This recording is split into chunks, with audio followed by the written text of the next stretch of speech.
Welcome to being at home with George during the time of COVID.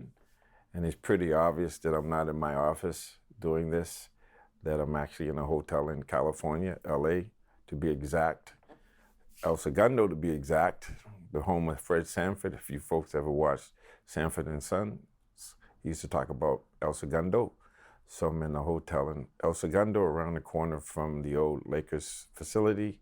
I've been staying here for about 22 years. And this is the place I like to come when I'm in LA doing business. So today I'd like to talk to you about this idea of embracing whatever comes up, creating that possibility, and at the same time generating the hope.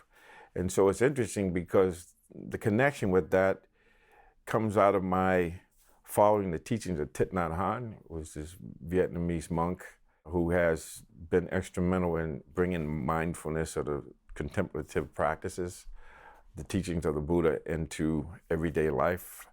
And his teachings have influenced me and my teachings in a big way. And it's no accident that my book, The Mindful Athlete Secrets to Pure Performance, was published by Thich Nhat Hanh's nonprofit, Parallel Express. So I want to just talk about that. But his teachings have been profound.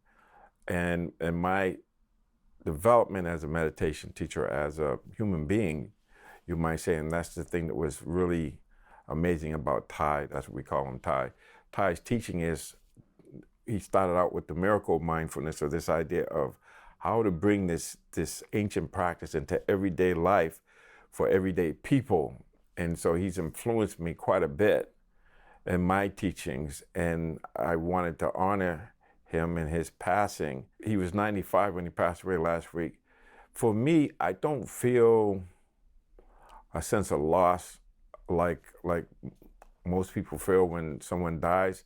I feel like a celebration. I feel like no matter where he transitions to, where his energy goes, that his teachings are going to always be here, and they're going to be reflected in my teachings, and my teachings are being reflected into the people that I work with. And so I just wanted to honor his teaching. And my teacher, Larry Rosenberg, back in the day, and Harrison Hoblisel and Narayan Levinson and a few others, that even though at the Cambridge Center they were the main teachers there, they spent time in Plum Village teaching with Thay. So his lineage comes through me, through my studying and reading his books and his teachings, but also through my teachers and what they learned from him and brought back to the Cambridge Center. And so I feel really, really blessed to have been able to have those teachings and then to share them with you. So this ability to embrace everything and generate the hope comes out of this idea of just being present, being in the moment. This moment is the only time we have, and learning how to use the breath and conscious breathing, and just common sense, just be still and know, and just understand that we can develop the mind and the heart in a way where we can embrace whatever comes up and generate the hope. And it's very interesting because I think about it today, being in this location that I'm in Los Angeles, and yesterday being the anniversary of Kobe Bryant's passing 2 years ago. And on some level, I see it as the teachings of Thich Nhat Hanh coming through me and then being transmitted to Kobe. And so what does Kobe Bryant and Thich Nhat Hanh have in common? It's me. It's the teachings that I've been able to express and share with them. Of course, it may not come out that way, but the essence of this nonviolence, this love and compassion, and this spiritual warrior attitude of just not quitting and being able to not only embrace suffering, but to touch it. That's what Thich Nhat Hanh talked about, touching suffering. And in the suffering, that's where the peace is. The only way out is always through.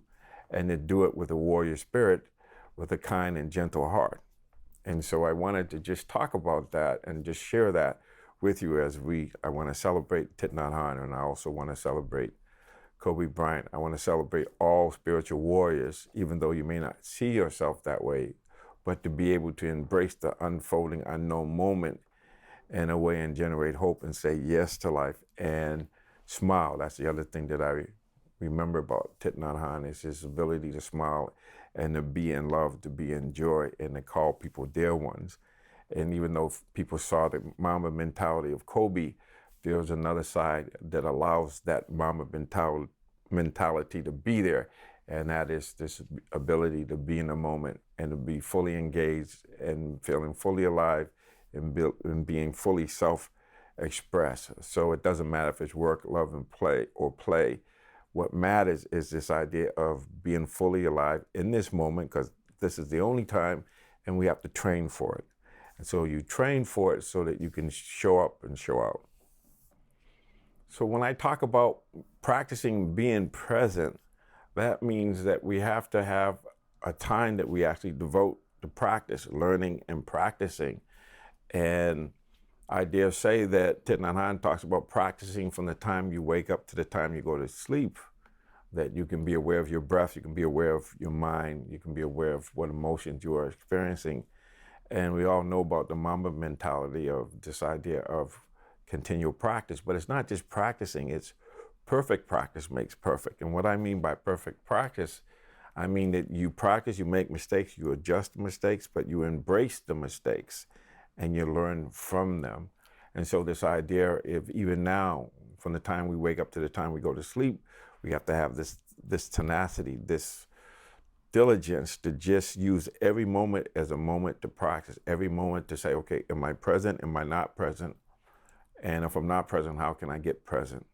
And if I am present, how do I sustain the presence? And so if you think about, it was during the championship series with Boston, when Kobe was sitting on the scorer's table when David Spade and Chris Rock were trying to engage Kobe, and he was locked right into the game. He wasn't distracted, he was just locked in.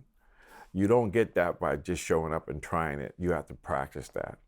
And the more you practice and correct yourself, the more you're able to do what you intend to do. And so just thinking about that scene, you don't do that unless you practice it. And you don't do that unless you have a teaching or a process that allows you to be in the moment and not to be distracted. Ergo, Thich Nhat Hanh, ergo, George Mumford, ergo, all of the great teachers and all of the great practices that talks about being in the moment, because that's the only time we have, but you have to practice it.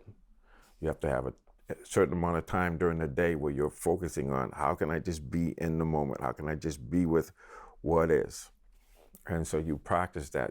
What you think about, that's what you hold in mind, and our attention follows your intention. And so we have to intend to be in the moment. We have to intend to be present. We have to intend to embrace whatever comes up, even if we're not able to do it.